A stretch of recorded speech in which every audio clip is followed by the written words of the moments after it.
Bonjour à toutes et à tous, très heureuse de vous retrouver pour cette édition du vendredi qui est l'occasion, vous le savez, de découvrir plus en profondeur un sujet à travers une personnalité qui l'incarne. Aujourd'hui, mon invité s'est passionné pour les microscopes et les tubes à essai depuis le plus jeune âge. Il aimait beaucoup essayer de faire certaines cultures de cellules dans l'évier familial dans l'Oise.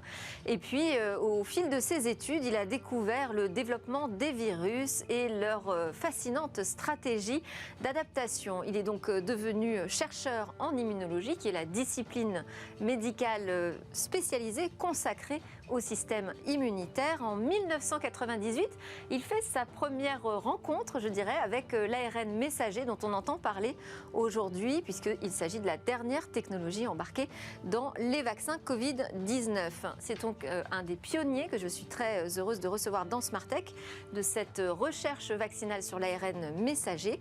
On va l'entendre à ce sujet, on va apprendre à mieux connaître cet ARN avec Steve Pascolo dans sa grande interview. Bonjour Steve Pascolo.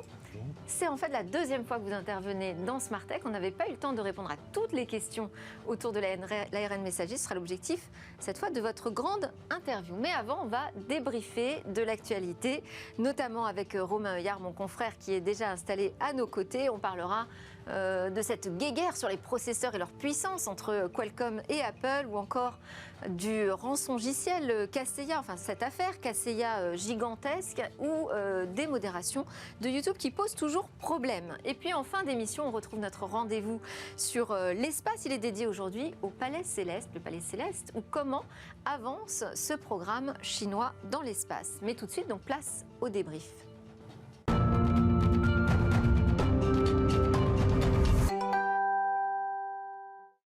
Alors pour le débrief, j'ai 3 commentateurs aujourd'hui. Romain Heuillard, je l'ai présenté rapidement dans le sommaire, journaliste, consultant indépendant en nouvelles technologies et devenu fidèle de Smartech. Et par Skype, Aurore Malherbe, qui est directrice technique et des systèmes d'information, cofondatrice de Paddock, un spécialiste du cloud et une spécialiste de la cybersécurité aussi. Et par Skype, nous rejoindrons également au Luxembourg Charles-Louis Machuron pour prendre des nouvelles de ce qui se passe au Grand-Duché du côté des startups. Bonjour à tous les trois.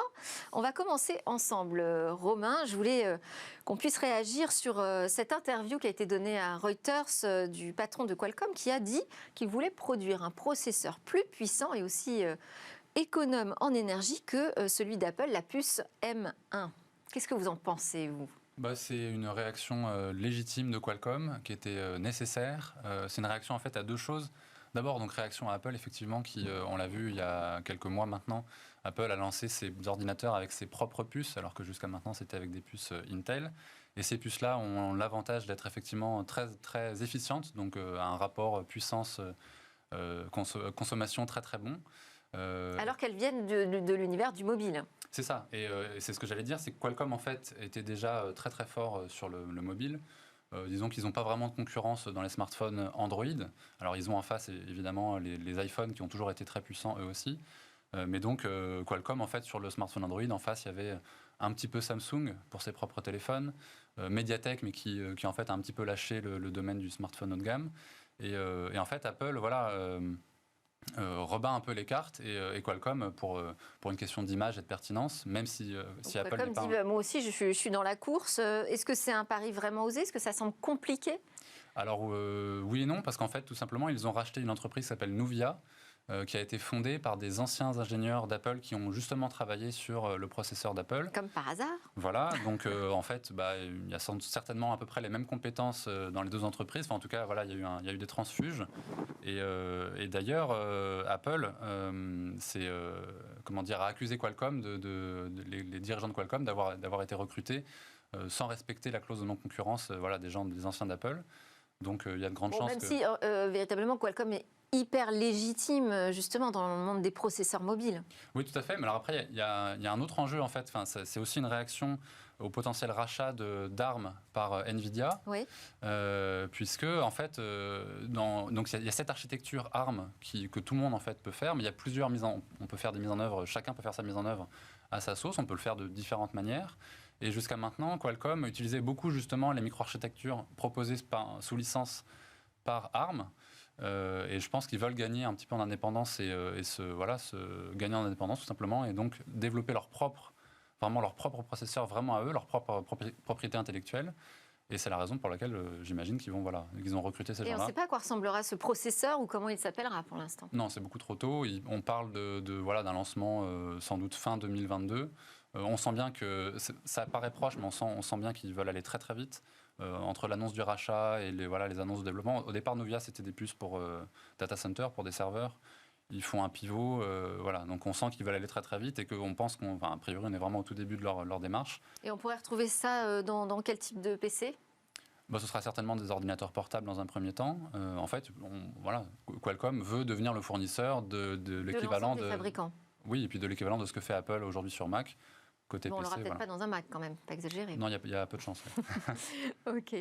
Autre actu majeure à la une du débrief cette semaine, c'est l'attaque du ransomware Kaseya, l'affaire Kaseya qui inquiète les experts. Je voulais faire réagir Aurore Mahler, qui est une spécialiste du sujet sur cette affaire. Est-ce que vous pouvez déjà nous rappeler ce qui s'est passé ce 4 juillet ? Oui, ce qui s'est passé le 4 juillet, bonjour, je vais prendre une analogie en fait pour vous rappeler ce qui s'est passé. On va imaginer qu'à la place de votre ordinateur, vous avez une maison. En fait, il y a quelqu'un qui s'est introduit chez vous en passant par exemple avec le jardinier, qui a trouvé votre armoire à documents, qui a mis un cadenas dessus et puis maintenant qui vous dit si vous voulez la clé, il me faut de l'argent. Et en fait, c'est exactement ce qui s'est passé le 4 juillet.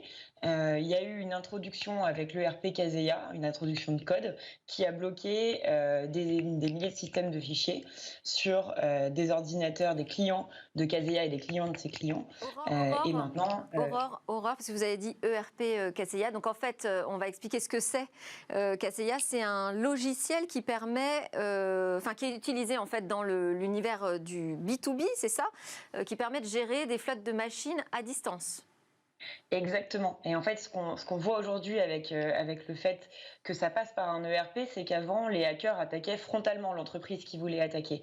Et en fait, là, c'est pas spécialement Kaseya qui est visé, c'est vraiment tous les clients de Kaseya. Donc Kaseya a fait une communication, a demandé à ses clients de couper, de sortir ce fameux logiciel de tout leur système d'information. Mais du coup, c'est pour ça que l'attaque est autant relayée, qu'on parle d'affaire Kaseya, parce qu'il y a vraiment une ampleur qui peut être mondiale, là où avant, une seule entreprise était visée. Alors cet incident important, il a été mis en lumière, on le précise, par The Record Media. C'est l'une des plus grandes attaques par ransomware ? C'est l'une des plus grandes et c'est surtout le ransomware est vraiment en expansion, si je puis dire. En 2020, l'ANSSI avait déclaré 192 attaques de ransomware, c'était 54 en 2019. Donc c'est vraiment un type d'attaque qui se propage et qui devient de plus en plus impactant. Par exemple, il y a toute une chaîne de magasins suédois qui a été bloquée parce qu'ils utilisaient ce fameux ERP. Il n'y a eu aucun système de caisse pendant toute une journée. Oui, alors ce qui est aussi assez affolant, c'est quand on voit que le FBI et le CISA, donc, qui sont là pour s'occuper de la sécurité des entreprises américaines, ont dit qu'elles ne seraient pas capables, en tout cas pas en capacité, de répondre à chaque victime individuellement. C'est à la fois dû à l'ampleur de l'attaque. Le groupe qui est derrière cette attaque, en quelque sorte, c'est une entreprise qui fournit du ransomware. Et donc vraiment, effectivement, quand il y a des millions de personnes qui sont touchées, des systèmes d'information qui sont chiffrés, ça doit se faire à l'échelle de l'entreprise et pas à l'échelle de la personne. Mais ce qui est sûr, c'est qu'on est sur une attaque qui se propage et il y a un besoin de sensibilisation sur ce sujet des employés de toutes les entreprises qui est de plus en plus croissant. Et donc, quand vous dites que c'est un groupe organisé, c'est du crime organisé, ça on le sait depuis longtemps, mais ça s'accentue, cette professionnalisation du cybercrime ? Exactement, le groupe Reveal est à l'origine qui est supposé être à l'origine, il faut toujours, c'est des suppositions dans ce domaine-là, mais qui est supposé être à l'origine de cette attaque, avait déjà attaqué une chaîne de magasins l'année dernière, avait obtenu une rançon de 50 millions, donc on est sur de la professionnalisation du crime. Bon, merci Aurore. On va continuer les sujets ensemble. Je voulais d'abord reparler avec Romain Huyard d'un autre sujet d'actu. C'est la Fondation Mozilla qui a révélé les résultats d'une enquête participative sur YouTube et qui confirme, je dis confirme parce qu'on s'en doutait un petit peu, mais que des vidéos mensongères, violentes, appelant à la haine, sont recommandées par le réseau social. C'est ça, ils ont lancé une extension qui s'appelle Regrets Reporter, où du coup des internautes volontaires installent cette extension et quand ils utilisent YouTube, qu'ils vont de vidéo en vidéo, parfois de leur propre gré ou justement par le système de recommandation, dès qu'ils tombent sur une vidéo qu'ils estiment nuisible, et la Fondation Mozilla a volontairement laissé la libre interprétation de ce terme aux participants, pouvaient cliquer sur un bouton et donc indiquer que cette vidéo leur avait été recommandée, ou comment ils étaient tombés dessus et pourquoi ils ne l'aimaient pas. Oui, c'est une extension qu'on met sur son navigateur et qui permet de déclarer très rapidement si on regrette d'avoir partagé ou regardé une vidéo. C'est ça, et qui permet du coup à Mozilla de déterminer quelle vidéo avait été vue avant, et donc à Mozilla de comprendre un petit peu comment fonctionne. Parce qu'il y a des chercheurs derrière qui analysent en fait ces déclarations. Et donc Mozilla a découvert que 0,2% des vidéos recommandées étaient déclarées nuisibles par les participants. Alors c'est le même chiffre qui avait été communiqué par YouTube un peu plus tôt, mais dans le cas de Mozilla, il y a quand même un biais d'échantillon, puisqu'on peut penser que les personnes qui ont installé l'extension sont déjà plutôt sensibilisées à la chose et donc sont moins enfermées dans des bulles de filtres complotistes, etc. Déjà, il faut avoir eu vent de cette extension, donc il faut être très sensibilisé. On peut penser que le chiffre est plutôt pire. Ça pose plein de...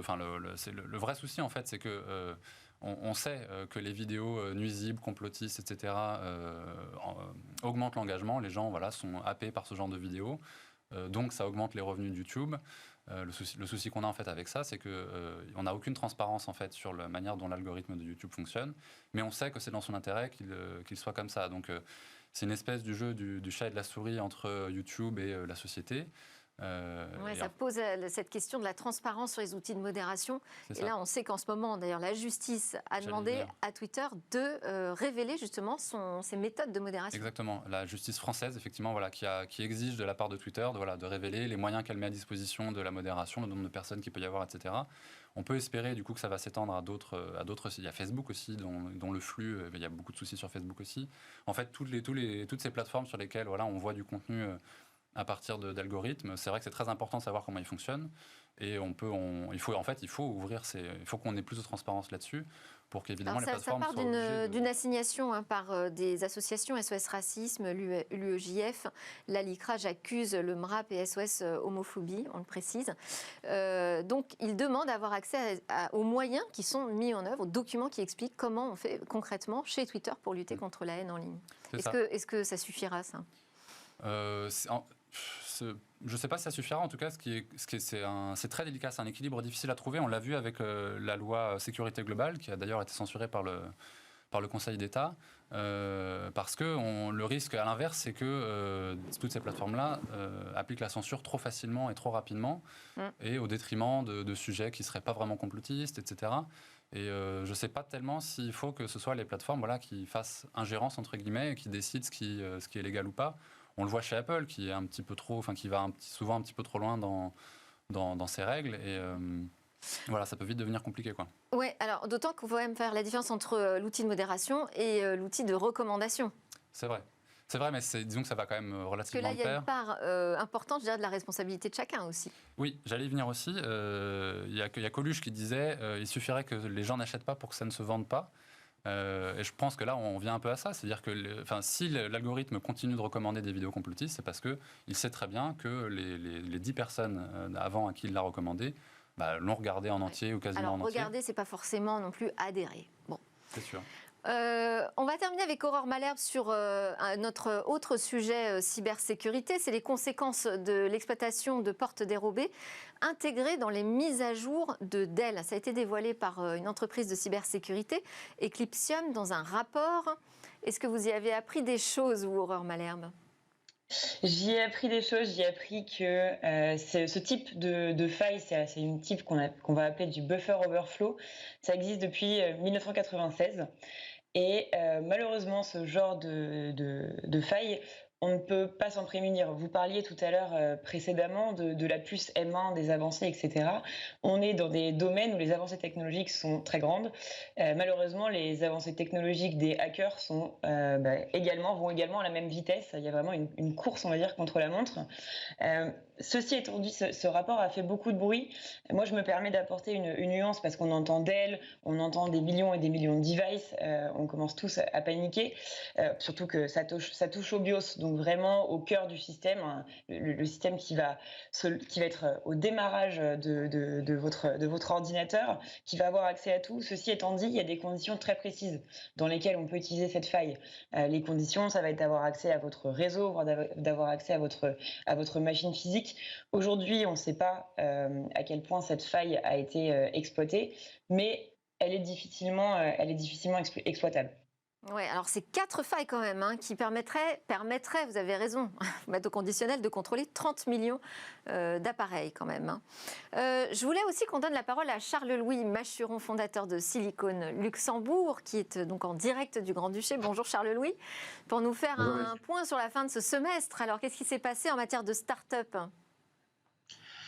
Plusieurs annonces, notamment cette semaine avec le grand lancement de Startup Luxembourg, donc le site startupluxembourg.com, qui est le nouveau portail en fait de mise en avant des startups au Luxembourg, qui est donc soutenu par le ministère de l'économie et géré par Luxinnovation, qui est l'agence de promotion de l'innovation du Luxembourg. Donc ils ont lancé ce grand portail qui permet d'avoir une vue d'ensemble de l'écosystème startup, et qui permettra notamment d'en faire la promotion à l'étranger, voilà, pour toutes les startups qui souhaiteraient se développer en Europe à partir du Luxembourg. Et voilà, on retrouve, donc, comme on le voit dans la vidéo, là, tous les acteurs, ils sont référencés. On a également une visualisation du nombre de startups. Donc vraiment, toutes celles et ceux qui veulent des informations sur l'écosystème, voilà, peuvent retrouver ces informations donc sur startupluxembourg.com. Donc la grande annonce a été faite lundi soir. Donc voilà, c'est tout. Ça peut intéresser les investisseurs français notamment. Il y a une autre initiative d'ailleurs en parlant d'investissement qui est intéressante, c'est Project Rise. Oui, tout à fait. Une nouvelle fois, une annonce encore faite cette semaine. 3 entrepreneurs luxembourgeois, bien connus de l'écosystème tech au Luxembourg, puisqu'ils ont monté quand même des startups assez réputées ici. On parle de Talkwalker, ou on parle de Doctena. Et aujourd'hui, ils se sont associés en fait pour investir dans des startups. Donc voilà, leur argent. Et également, en plus d'investir, en fait, ils proposent de mentorer les startups qu'ils vont accompagner et vraiment de les pousser vraiment à grandir, à recruter, à se développer au Luxembourg, à se développer à l'étranger. Et donc, ils sont vraiment dans une phase de leur carrière où ils ont envie de rendre à la communauté, de rendre aux entrepreneurs ce qu'eux ont appris sur les 10, 15, 20 dernières années. Et donc, ce n'est pas un fonds d'investissement, ce n'est pas un fonds de private equity, ce ne sont pas juste des business angels, ils ont vraiment combiné voilà, leur expérience d'entrepreneur pour investir et mentorer donc des entrepreneurs. Donc ça, c'est une nouvelle qui a beaucoup fait parler déjà cette semaine. Bon, on n'a pas le temps d'aller plus loin, Charles-Louis, ensemble. Je voulais juste qu'on ait une petite phrase, Romain, sur 2 autres annonces qui sont apparues cette semaine chez Free. Une nouvelle annonce qui s'appelle Flex, c'est ça ? Free Flex, ils réinventent un petit peu à leur sauce la subvention de téléphone. Chez les opérateurs, on payait très cher un forfait. C'est une subvention, mais sans engagement. C'est un concept c'est sans engagement et avec toute transparence, puisqu'on paye, on a le prix de son forfait est bien affiché, le prix du téléphone est bien affiché. Voilà, ils ont séparé les deux, mais voilà. Nouveau concept dans la téléphonie mobile encore. Et c'est la Nintendo Switch aussi. C'est ça, on attendait une Switch Pro capable d'afficher des plus belles images en 4K sur une télévision. Finalement, ce n'est pas ça. C'est juste une Switch avec la même puissance. Ils ont doublé le stockage pour mettre ces jeux dans la console. Et la plus grosse nouveauté, c'est que l'écran devient OLED, donc de meilleure qualité, un tout petit peu plus grand. Voilà, 50 € de plus pour le moment. À mon avis, en fait, c'est destiné à remplacer la précédente. Ouais. Voilà, c'est pas. Enfin, je suis pas très joueur. J'imagine que pour les joueurs c'est pas mal, mais il y a quand même les joueurs ils vont attendre le mois d'octobre avec impatience. Cette déception de ne pas avoir la Pro quand même. C'est vrai. Voilà. Bon, je termine juste d'une phrase avec cette précision. La CNIL donc a rendu son avis sur la demande du gouvernement et donc de la CNAM, la Caisse d'assurance maladie, de demander aux médecins traitants de contacter leurs patients non vaccinés contre la Covid-19 en fournissant la liste de ces derniers. Alors, qu'est-ce qu'elle dit la CNIL ? Elle dit que, ok, vu la situation sanitaire exceptionnelle, elle veut bien se montrer favorable, mais elle demande à ce que ce soit uniquement dans le cas où les médecins en fassent la demande et avec des garanties comme l'obligation pour le médecin de détruire cette liste à l'issue de la campagne de sensibilisation qui sera menée. Steve Pascolo, je ne vous ai pas fait commenter les actus, mais celle-ci peut-être vous fait réagir sur les personnes qui ne sont pas encore vaccinées. Je pense qu'il faut informer les personnes qui ne sont pas vaccinées, leur expliquer éventuellement, comme on va le faire tout à l'heure, qu'est-ce que l'ARN messager. Dans le cas du vaccin ARN messager, il y en a d'autres, mais dans le cas de l'ARN messager qui est particulièrement sécurisé, donc on peut informer les gens pour leur raconter l'histoire, la sécurité, la formulation, et donc inciter les gens au moins à comprendre cette technologie et du coup à l'accepter, parce qu'une fois qu'ils auront compris à quel point cette technologie est donc sécurisée et efficace, certainement les gens vont accepter.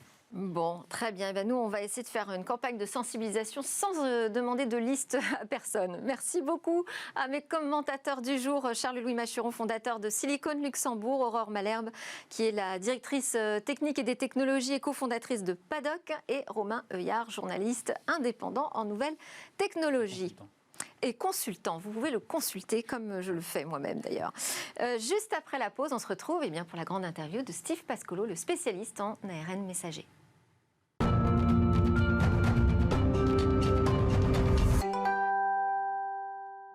Nous sommes de retour sur le plateau de Smartech. C'est l'heure de la grande interview de Steve Pascolo, qui est un des pionniers de la vaccination par ARN messager.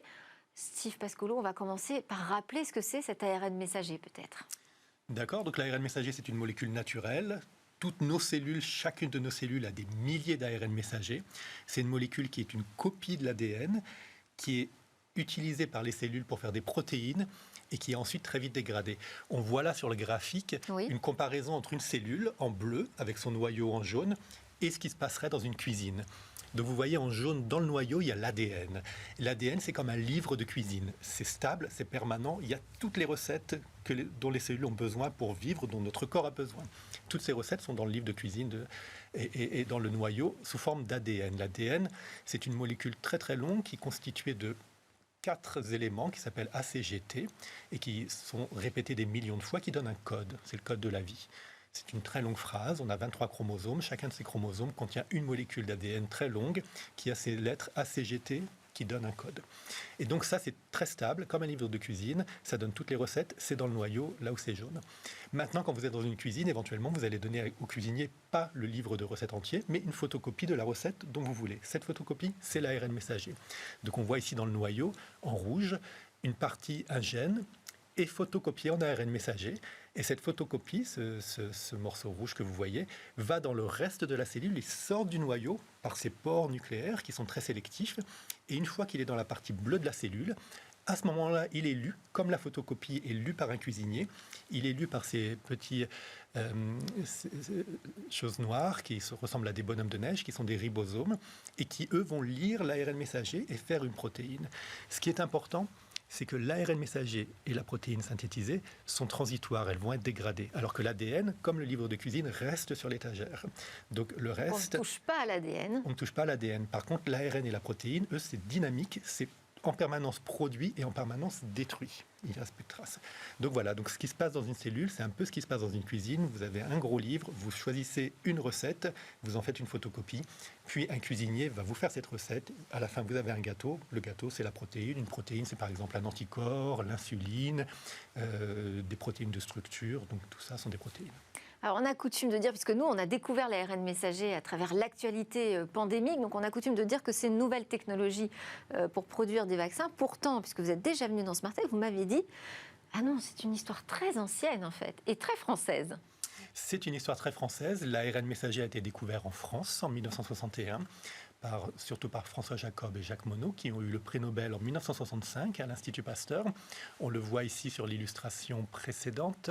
Donc ici, donc à l'Institut Pasteur, donc il y a eu 3 prix Nobel, mais c'est surtout François Jacob et Jacques Monod qui ont découvert cette molécule naturelle qui, à nouveau, est dans chacune de nos cellules, dans chaque cellule même de végétaux. Donc quand on mange aussi de l'ARN, dans les insectes, les bactéries. Tout fonctionne avec de l'ARN messager qui est copié à partir d'ADN. Et donc, ce sont ces chercheurs à l'Institut Pasteur qui ont découvert cette molécule très transitoire. À l'époque, les gens connaissaient l'ADN qui est très stable, mais ils ont fait l'hypothèse de cette molécule transitoire qui servait de copie intermédiaire. Alors, qu'est-ce qui s'est passé depuis 61 ? Bien, ensuite, après 61, donc pour les vaccins, toujours en France, en 1993, la première publication d'un vaccin à base d'ARN messager synthétique. L'équipe du professeur Meulien, donc en France, en 1993, première publication vaccin ARN messager. L'équipe du professeur Meulien a synthétisé de l'ARN messager de manière synthétique dans le laboratoire, l'a formulé dans une petite bulle de gras, un liposome, et ils ont fait un vaccin vraiment très très similaire à celui qu'on a maintenant 30 ans plus tard, donc de l'ARN messager synthétique qui code pour une protéine. Dans ce cas-là, vous le voyez sur l'image, c'était un ARN messager qui codait pour une protéine de la grippe. Ils ont injecté donc cet ARN messager synthétique dans une bulle de liposome à des souris, et vous voyez, cette super souris a été protégée contre la grippe. Donc ça, c'est 1993. Donc vous voyez, c'est assez rare. Dans le même pays, il y a eu à la fois la découverte de cette molécule naturelle et son utilisation pour des approches thérapeutiques, en l'occurrence donc vaccinales. Tout ça a été fait en France, découverte en 1961. Première utilisation d'ARN messager synthétique en vaccin, 1993, professeur Meulien. Mais alors donc derrière quoi? On n'a pas été convaincu par cette technologie? Non, effectivement, donc les membres de l'équipe de professeur Meulien n'ont pas poursuivi sur cette découverte, cette invention qu'ils ont publiée en 1993 en première mondiale. Et effectivement, maintenant, on voit donc la deuxième étape importante, ou disons la troisième étape dans le développement des vaccins ARN messagers. C'était notre équipe à CureVac. Ici, vous voyez la photo, je suis au milieu. On a créé CureVac en 2000. Une biopharma allemande. À Tübingen, en Allemagne. Vous voyez à gauche le professeur Ramense qui a eu à nouveau l'idée en 1996 d'utiliser l'ARN messager synthétique pour faire des vaccins. Il a donné ce projet à Igmar Heur, qui est le deuxième en partant de la gauche sur la photo, pour sa thèse. Et comme ça a fonctionné, moi j'ai continué à partir de 1998 à optimaliser ce format vaccinal qui ne fonctionnait pas très bien. C'est aussi pour ça que l'équipe du professeur Meulien en 1993 n'a pas continué. C'était un vaccin qui ne fonctionnait pas très bien. Et nous, on a continué sur ces idées parce que l'avantage de l'ARN messager, c'était justement cette sécurité. C'était justement cette molécule naturelle assez vite dégradée qui faisait penser que là, on avait une méthodologie vaccinale ou thérapeutique très sécurisée, très sûre. Donc ça ne fonctionnait pas très bien, mais on s'est dit, on va l'améliorer de façon à ce que cette technologie fonctionne bien parce qu'elle est très sécurisée. Elle a beaucoup d'avantages. Donc, on l'a vu, vous faites partie d'un des 3 cofondateurs de CureVac, qui est connu à l'époque pour sa technologie ARN messager, mais utilisé plutôt sur la cancérologie, les maladies rares. À l'époque des premières expérimentations, vous allez même jusqu'à vous injecter un vaccin dans la jambe. On voit une image. Oui, donc il faut dire que CureVac, à partir de 2000, était tout seul au monde donc à utiliser l'ARN messager, à y croire, à vouloir le développer. À l'époque, les gens utilisaient justement l'ADN plus stable. Personne n'utilisait l'ARN messager. Nous, on y a cru justement pour la sécurité. Et donc, on a fait la première production pharmaceutique au monde d'ARN messager et les premiers essais cliniques, les premières injections chez l'homme, dont effectivement, là, vous le voyez sur l'image dans ma jambe, j'ai fait produire par mes équipes à CureVac de l'ARN messager qui code pour une protéine qui s'appelle luciférase. Cette protéine, c'est celle que les lucioles utilisent pour faire de la lumière. Cette protéine fait de la lumière. Donc, on a produit l'ARN messager qui code pour la luciférase, et je me suis fait injecter donc à plusieurs reprises dans les jambes, donc dans la peau, l'ARN messager qui code pour la luciférase. Ensuite, vous voyez sur l'image au niveau où il y a ma peau, la jambe est 1 mètre. Donc ça, c'est votre tibia que l'on voit, mais on voit quand même deux trous. Hein. Oui, pas très rassurant, ça. Non, c'était des biopsies qui ont été faites sous anesthésie locale. C'est pas une réaction au vaccin. Non, vous voyez que la peau, au niveau de... Donc, là, on a injecté en intradermal l'ARN messager codant pour la luciférase. J'ai fait une ligne rouge autour de la bulle créée par l'injection intradermale. Et le lendemain, sous anesthésie locale, on a fait des biopsies de la peau pour pouvoir analyser la peau in vitro et aussi montrer que ces morceaux de peau exprimaient de la lumière, comme les mouches, donc qui semblent être un peu amoureuses de ma peau à ce moment-là. Et effectivement, donc on a pu prouver que l'ARN messager synthétique injecté chez l'homme ne donnait pas d'effet secondaire. Vous voyez que dans la zone cerclée, donc la peau n'est pas nécrosée, n'est pas rouge, donc il n'y a aucune réaction. Et dans les biopsies, on voit la lumière, donc ça montrait que c'était à la fois sécurisé et efficace pour la première fois chez l'homme. Alors, il y a une autre question que je brûle de vous poser, Steve Pascolo, c'est qu'au départ de la pandémie, on a eu une réflexion assez rapidement sur les vaccins, et puis on nous a dit, ah oui, mais alors attendez, parce que pour sortir un vaccin, il faut minimum 5 ans. Et puis finalement, tout s'est accéléré. Pourquoi ?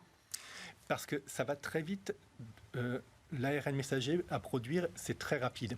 Si vous êtes expert Mais de pourquoi production... au départ, on pensait que ce n'était pas possible de réagir aussi vite et de produire une vaccination? Parce que les gens qui font des vaccins en général connaissent les méthodes traditionnelles de faire des vaccins qui sont souvent basées sur des virus. Donc si vous voulez produire un nouveau virus, il faut tout optimiser, la manière dont vous allez produire ce virus, la manière dont vous allez le purifier, la manière dont vous allez le préserver, ça prend du temps. L'avantage avec l'ARN messager, c'est la cuisine. Donc vous avez votre photocopieuse pour faire des photocopies. Vous pouvez photocopier n'importe quel livre de cuisine. Vous aurez très vite votre recette que vous pouvez donner, en l'occurrence aux cellules. Donc c'est pour ça que ça va très vite. Une fois que vous savez produire de l'ARN messager pour faire des vaccins anti-cancer ou contre d'autres choses, vous pouvez tout de suite réutiliser vos infrastructures et vos méthodes pour faire des vaccins contre un nouveau virus. C'est pour ça qu'on savait qu'on pouvait aller vite avec l'ARN messager, mais la communauté scientifique ne savait pas que l'ARN messager pouvait servir dans ce cas. Tout à fait. Les communautés scientifiques et médicales, en 2020, ne connaissaient pas ces technologies en général, qui étaient quand même restées plutôt confidentielles. Ouais. Et effectivement, donc, les gens ne connaissaient pas ces technologies. J'ai informé les gouvernants qu'effectivement, donc, on avait ces méthodes qui allaient très vite, mais qui n'avaient pas encore été validées, qui n'avaient pas encore été commercialisées. Et donc, effectivement, c'est arrivé donc, grâce aux démonstrations, en particulier de BioNTech en Allemagne, qui est allé très vite, puisqu'ils ont réussi à valider avec Pfizer en moins d'1 an le vaccin ARN messager. Alors, il y a quand même ce bémol, je dirais, c'est une sorte d'instabilité, qui fait que ces vaccins doivent être protégés dans une chaîne du froid qui est très exigeante. Oui, et il ne faut pas se tromper, ce n'est pas dû à l'ARN messager in vitro. L'ARN messager est très stable. Vous pouvez même le mettre à 90 degrés, ce que je faisais en production à CureVac. L'ARN messager est une molécule très stable in vitro. Par contre, quand elle est injectée, comme il y a des molécules qui s'appellent des RNases qui le détruisent, il est détruit. Donc in vivo, il est instable, mais in vitro, il est très stable. Par contre, ce qui n'est pour l'instant pas très stable in vitro dans le vaccin, c'est la bulle de lipides autour de l'ARN. Là, ce sont des nanobulles de lipides qui, à température ambiante, peuvent relarguer l'ARN ou s'agréger ou tomber au fond du tube. Donc ce sont les bulles, les nanoparticules de lipides qui, elles, ne sont pas stables. Mais il ne faut pas se tromper, l'ARN messager, lui, est très stable. Donc les compagnies maintenant... Ça peut régler ce problème demain ? Tout à fait. Les compagnies développent toutes des nouvelles nanoparticules qui seraient plus stables, donc soit de lipides, soit d'autres produits, qui permettraient d'être plus stables à température ambiante que les liposomes actuels, de manière à faire des vaccins ARN messagers qu'on pourra donc stocker à température ambiante pendant des semaines. Quand vous dites ce vaccin, il a l'avantage de se détruire finalement tout seul dans l'organisme, est-ce que ça c'est gage d'une sécurité sanitaire ? Tout à fait, parce qu'il n'y a pas de traces. Donc ce qu'on vous injecte, c'est de l'ARN pur et 4 lipides, et tout ça donc est catabolisé ensuite, éliminé du corps sans pouvoir laisser de traces. Ce qui n'est pas forcément le cas d'autres formats vaccinaux. Les adénovirus AstraZeneca, Sputnik V, Johnson & Johnson sont de l'ADN. Donc là, il y a des possibilités éventuellement de persistance qui ne sont pas dans l'ARN messager. C'était un des moteurs du développement de l'ARN messager pour nous dès 1998, et avec ces premiers essais cliniques que j'ai faits dès 2003, c'était la sécurité de ce format qui ne fonctionnait pas très bien, mais qu'on a pu tellement améliorer, surtout BioNTech, Ugur Sahin, Özlem Türeci, de façon à maintenant avoir des vaccins qui gardent cette sécurité, parce qu'ils sont toujours à base de cet ARN qui est détruit assez rapidement, mais qui sont maintenant ultra efficaces. C'est ce qui vous fait dire que demain, on pourrait voir ces vaccins ARN messagers arriver dans tout le champ vaccinal ? Oui, parce qu'ils sont plus faciles à produire que n'importe quel autre vaccin. Donc quand vous produisez des virus, il vous faut quand même des infrastructures énormes. Par exemple, pour produire 1 million de doses d'un vaccin à base de virus, il vous faut à peu près 5000 litres de culture pour faire 1 million de doses d'un vaccin viral habituel. Pour faire 1 million de doses de vaccin ARN, vous avez besoin de 6 litres de production, donc 1000 fois moins que pour des virus. Donc même pour faire un vaccin contre la grippe ou qui est produit par exemple dans des œufs, ça pose des problèmes. Il faut des centaines de millions d'œufs pour faire les vaccins contre la grippe tous les ans. Il faut purifier les virus à partir des œufs. Il y a des traces d'œufs qui donnent des allergies. Donc l'ARN messager, lui, est vegan, est facile à produire et rapide. Donc il n'a que des avantages. Il garde la sécurité donc, de ce format particulier. Et en plus, il est donc facile à produire, vegan, moins d'allergies. Donc il a ça que des avantages. pourrait être le nouveau vaccin contre la grippe Oui, ça va certainement très vite remplacer les anciens vaccins contre la grippe qui sont produits sur des œufs, comme je le disais, et qui occasionnent des allergies éventuellement chez les gens qui sont allergiques aux œufs. Donc ça va effectivement remplacer les vaccins contre la grippe. Maintenant qu'il y a des infrastructures pour produire des centaines de millions de doses de vaccins ARN, ce qui n'était pas le cas en 2020, puisqu'on développait surtout les ARN avec BioNTech comme vaccin contre les cancers, donc avec moins de doses nécessaires. La pandémie a fait en sorte que maintenant les entreprises, BioNTech, CureVac, Moderna, ont développé des usines de production pour des centaines de millions de doses. Une fois que la pandémie sera finie, en particulier grâce au vaccin ARN messager, on pourra utiliser toutes ces infrastructures pour effectivement faire des centaines de millions de doses de vaccins ARN contre la grippe, par exemple. Je précise que vous partagez votre temps entre l'hôpital, l'université de Zurich et aussi des interventions pour des laboratoires dont BioNTech qui donc produit finalement le vaccin pour Pfizer. Donc derrière le succès américain, on retrouve quand même un peu l'Europe finalement. C'est un succès européen. Voilà. Donc je dis ça parce qu'on comprend bien aussi votre engagement sur l'ARN messager, puisque vous êtes partie prenante aussi finalement de cette technologie. Comment vous voyez l'avenir de cette ARN au-delà des vaccins? Parce que je sais que c'est aussi une techno que vous utilisez pour d'autres activités. On a parlé de l'oncologie, par exemple, la thérapie génique. Qu'est-ce qu'on peut imaginer demain comme application avec l'ARN messager qui pourrait faire progresser la médecine? Elles sont illimitées. Je dis toujours que pratiquement pour chaque maladie, il y a une solution thérapeutique théorique ARN messager. Donc on voit les vaccins contre le Covid, contre la grippe, contre beaucoup de virus. On développe aussi, c'était le but de CureVac dès mes premiers essais cliniques, des vaccins ARN anti-cancer. Donc ça, c'est aussi en développement, c'est en phase 2 chez BioNTech. Par exemple, pour les mélanomes? Oui, c'est en phase 2 pour le mélanome. Donc, il y aura aussi des vaccins ARN contre beaucoup d'autres cancers solides ou leucémie, lymphome. Donc ça, c'est en développement. Et au-delà des vaccins, il y a toutes les thérapies qui sont possibles.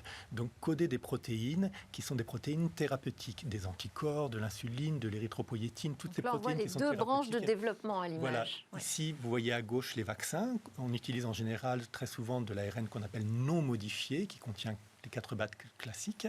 Et à droite, vous voyez donc l'ARN modifié qui peut aussi être utilisé pour les vaccins, qui est d'ailleurs dans les vaccins de BioNTech, Pfizer et de Moderna, mais qui n'est pas dans le vaccin CureVac, la modification.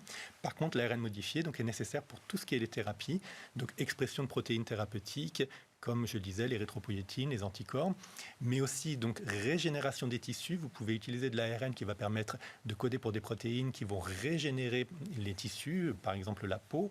Vous pouvez aussi reprogrammer vos cellules. Donc vous pouvez reprogrammer des cellules, par exemple des cellules immunitaires, pour en faire des cellules anti-cancer de manière transitoire grâce à l'ARN messager.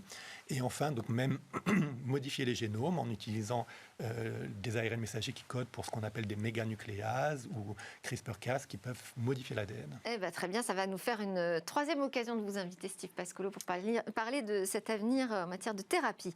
Steve Pascolo, je rappelle que vous êtes chef de laboratoire à l'hôpital universitaire de Zurich et donc spécialiste de l'ARN messager. Merci encore pour toutes ces explications. Merci de me donner l'opportunité vous d'expliquer. Vous restez avec nous parce que juste après, on a rendez-vous avec l'espace. Parfait, merci.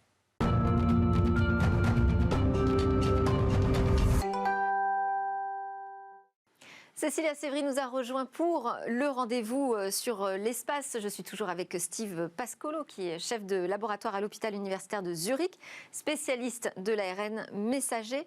Bonjour Cécilia, aujourd'hui vous nous emmenez, prendre des nouvelles de cette station spatiale chinoise, le Palais Céleste. Oui, effectivement, parce qu'il y a tout juste un mois, une fusée Longue Marche 7 a lancé le cargo Chenzhou, chargé d'éléments de structure qui s'est donc arrimé au premier module de la station spatiale chinoise. C'est le module Tiangong ou CSS pour China's Spatial Station et on l'appelle aussi le Palais Céleste parce que c'est la traduction en mandarin de Tiangong. Alors depuis, chaque opération marque véritablement un record pour la Chine. Le dernier en date, c'est la sortie dans l'espace de 2 astronautes en tandem autour du premier module qui est installé en orbite. Le premier depuis la première sortie depuis celle de Zhai Zhigang en 2008, donc ça datait un petit peu, qui avait fait à ce moment-là, à l'heure de la Chine, le 3e pays à envoyer des astronautes en sortie dans l'espace après les États-Unis et l'Union soviétique. L'Union soviétique d'abord et les États-Unis ensuite, c'est important dans ces cas-là de le citer. Et donc ça, c'était dimanche dernier, la première sortie des astronautes chinois en tandem. Et quand est-ce qu'ils ont rejoint la station spatiale, j'allais dire internationale, pas du tout. Non, ça va être difficile de ne pas faire l'erreur, effectivement. Ils sont arrivés là-haut le 17 juin dernier, donc c'est tout récent. Ils ont décollé à bord de la fusée Longue Marche 2F dans le vaisseau Chengzhou 12. Je vous donne tous ces détails de nom parce qu'il va falloir qu'on s'habitue aussi à les entendre maintenant, c'est important. Ils sont partis depuis le centre de lancement spatial de Yukon, dans le désert de Gobi, dans le nord-ouest de la Chine précisément. Et 10 minutes plus tard, ils s'installaient en orbite pour finalement rejoindre le premier module de la station avec succès. La télévision publique CCTV a diffusé les images des astronautes, évidemment, tout sourire en train de soulever leur visière. On ne les a pas parce qu'on n'a pas, évidemment, les droits de ces images-là, mais c'est important de le dire parce que ça a été très suivi, cet élément, et c'est là qu'on la politique et l'espace se rencontrent. Le 1er juillet dernier, le Parti communiste chinois célébrait ses 100 ans. Ils avaient donc, avec eux, à montrer une victoire spatiale assez impressionnante, il faut le dire, car la Chine a su rattraper son retard en ce domaine-là. Et donc, ces astronautes, pour revenir à eux, ils vont passer 3 mois dans l'espace. Là encore, c'est un record, la plus longue mission habitée dans l'espace pour la Chine. Ils sont installés dans ce premier module qui est un lieu de vie et le centre de contrôle. Et ils vont avoir pas mal de boulot, de la maintenance, l'installation du matériel. Ils vont commencer l'assemblage de la station et préparer les séjours des futurs équipages qui vont arriver. Évidemment, ça inclut des sorties dans l'espace. Une deuxième est prévue. Quel est le but de cette sortie ? Alors, principalement, c'était de mettre en marche le bras robotique, le bras robotique qui se déplace comme ça. Ce bras, il va servir à la fois à assister les astronautes dans leur mission de maintenance, mais aussi à mettre en place tout simplement la station, à ajouter les modules qui vont venir se coller à ça. Alors, justement, dans cette mission-là, le premier astronaute chinois qui est sorti s'est accroché tout de suite au pied du bras robotique et a été déplacé pendant que l'autre sortait de l'autre côté par le sas de façon à peu près classique pour effectuer les premières missions et mettre en marche ce bras robotique. Et cette mission a été un succès. On peut peut-être rappeler pourquoi la Chine n'a jamais été partenaire de la Station spatiale internationale, précisément. Oui, on peut. En 1998, au moment de lancer le programme de la Station spatiale internationale, la Chine a tout simplement été exclue du projet. Alors, principalement à cause des liens trop étroits entre l'armée et l'espace.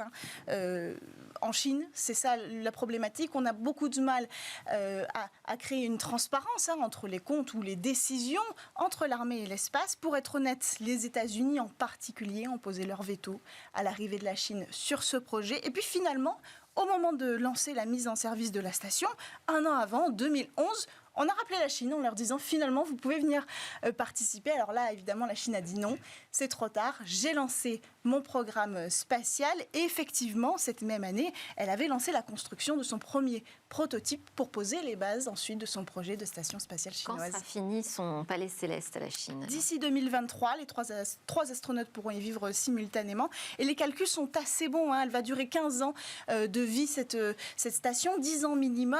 Et c'est bon pour la Chine parce que l'ISS va fermer ses portes, elle, entre 2025 et 2028, ce qui veut dire qu'à un moment donné, autour de la Terre directement, on n'aura plus que la station spatiale chinoise pour servir de pont entre le reste de l'espace. Et ça, c'est très important. L'Inde aussi prépare un projet, c'est important de le préciser. Donc c'est peut-être l'ère du monopole américano-russe est définitivement terminée.